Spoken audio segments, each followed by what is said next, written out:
Everyone, I am translating today 12th book Rainbow's poetry section poem first Sweetest Love I Do Not Go। मैं आज 12वीं की पुस्तक rainbow के काव्य खंड की प्रथम कविता sweetest love I do not go का हिंदी अनुवाद कर रहा हूँ, जिसे ध्यानपूर्वक समझें। टेलीग्राम के पीडीएफ को डाउनलोड करें, जिसमें कविता संबंधी नोट्स हैं। अपने अपने कॉपी में लिखते चलेंगे। पढ़ने के क्रम में 12th का बुक अपने सामने रखें तथा हिंदी अनुवाद को एक से अधिक बार सुने, ध्यान दें। Sweetest love I do not गो, यह जॉन डोन का स्टाइल है कि वो लिखने के क्रम में हुए ई अंत शब्दों में ई जोड़ देते हैं, या ओल्ड इंग्लिश का यही स्टाइल है जिसका उन्होंने पालन किया है लेखन में। इसे पढ़ने के क्रम में ध्यान देंगे। Sweetest love I do not go. John Donne 1572 to 1631, अर्थात जॉन डॉन का जन्म 1572 ईस्वी में तथा उनका निधन 1631 ईस्वी में हुआ। The pioneer of a new kind of lyrical and satirical verse called metaphysical was born in London into a prosperous Roman Catholic family of traders at a time when England was staunchly anti-Catholic। कहते हैं कि John Donne का जन्म 1572 ईस्वी में तथा इनका निधन 1631 ईस्वी में हुआ। डॉन एक नए प्रकार के काव्य में एवं व्यंग्य काव्य जिसे अध्यात्म कहते हैं के संस्थापक थे तथा उनका जन्म लंदन के समृद्ध व्यापारी कैथोलिक धर्म को मानने वाले परिवार में हुआ था, जबकि इंग्लैंड में उस समय एंटी कैथोलिक का प्रचलन था। कैथोलिक धर्म के एंटी लोग रहा करते थे। Donne was forced to leave Oxford University without a degree because of his religion. John Donne को ऑक्सफोर्ड यूनिवर्सिटी छोड़ना पड़ा उनके धर्म के कारण, बिना किसी डिग्री, बिना किसी उपाधि के। ही स्टडीड लॉ, उन्होंने कानून की विधि की शिक्षा पाई, एंड रीड थियोलॉजी और वेदांत की शिक्षा पाई। He also participated in 2 naval expeditions and became secretary to a powerful noble. उन्होंने 2 नौसैनिक अभियानों में भाग लिया तथा एक प्रमुख पद पर काबिज हुए। A job he lost when he was briefly sent to prison for secretly marrying his patron's niece. उनको अपने संरक्षक की भतीजी से शादी करने के कारण जेल भी जाना पड़ा तथा अपनी नौकरी से हाथ गंवानी पड़ी। इन 1615 at the age of 24, Donne accepted ordination in the Anglican Church and soon became one of the greatest preachers of his time। 1615 ईस्वी में जब उन्होंने चर्च के उच्च पद पर, चर्च के उपदेशक के पद पर ऑर्डिनेशन ली, उनका अभिषेक हुआ, पुरोहिताभिषेक हुआ, तब वे इस धर्म के बड़े प्रचारक बन गए। In love lyricism Donne broke completely with the Petrarchan tradition. इन कविताओं में लव या फिर प्यार की कविताएं, लयबद्ध कविताओं में, काव्यात्मक गीतात्मक कविताओं में वे पेट्रार्चन कवि के परंपरा को तोड़ते हैं, उनके लयबद्धता को तोड़ देते हैं। Introducing an intellectual and colloquial tone, और एक सामान्य बोलचाल की भाषा का अपनी व्यक्तिगत बुद्धि का प्रयोग करके कविताओं में नई शैली को बतलाते हैं। His love poems use the latest discovery of science and geography to hammer home a point and combine passion with verbal and intellectual teaching। उनकी प्यार की कविताएं, प्यार भरी कविताएं व्यक्तिगत छेड़छाड़ के साथ विज्ञान एवं भूगोल के नए खोजों को प्रयोग करके करुणा के मौखिक भाव को मुखरित करती है। Donne is well known for his songs and sonnets, satires and the elegies and sermons। John अपने 2 पुस्तकों सॉन्ग्स एंड सोनेट्स तथा satires and the elegies and sermons के लिए जाने जाते हैं। जेन्युइन पोएटिक फीलिंग, वास्तविक काव्य भाव, हार्स मीटर, अस्टेंडेंट म्यूजिकल इमेजेस जिसमें कठोरता समाहित हो, अस्ट्रेन तनावपूर्ण, एंड व्हीमिकल इमेजेस अर्थात सन की प्रवृत्ति characterized all his poetic creation. उनकी कविताओं में इन तरह की चारित्रिक विशेषताएं मुखरित होती है, प्रतीत होती है। अब आप कविता पर ध्यान देंगे।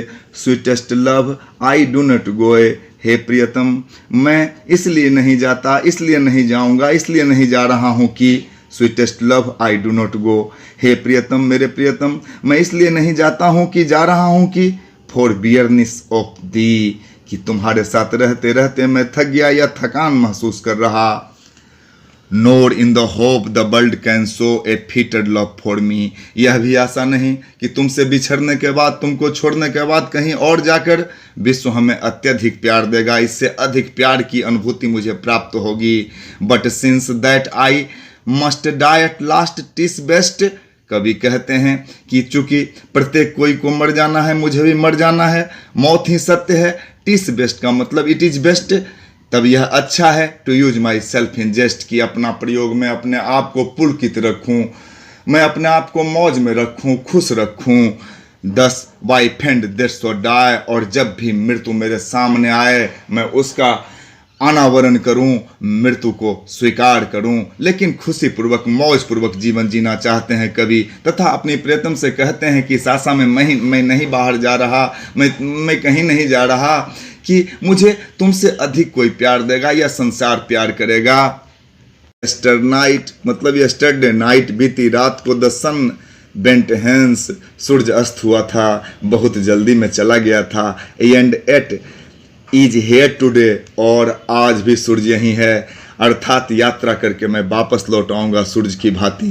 कहते हैं he hath no desire nor sense, न तो उसकी कोई इच्छा थी, न ही भाव था इस तरह की यात्रा का। नोर हाफ सो और नोर हाफ सो शॉर्ट ए वे, न तो वह कोई लघु परिपथ पर चलता है, न किसी छोटे रास्ते का इस्तेमाल करता है।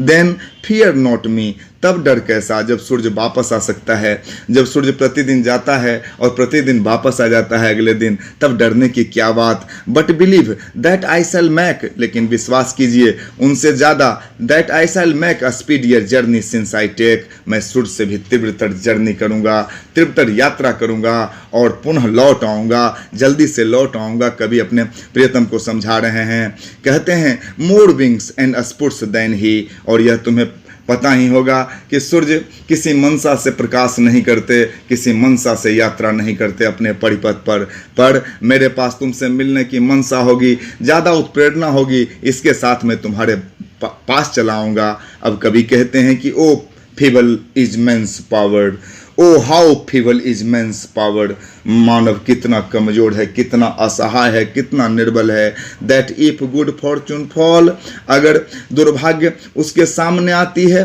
भाग्य उसको धोखा दे जाता है।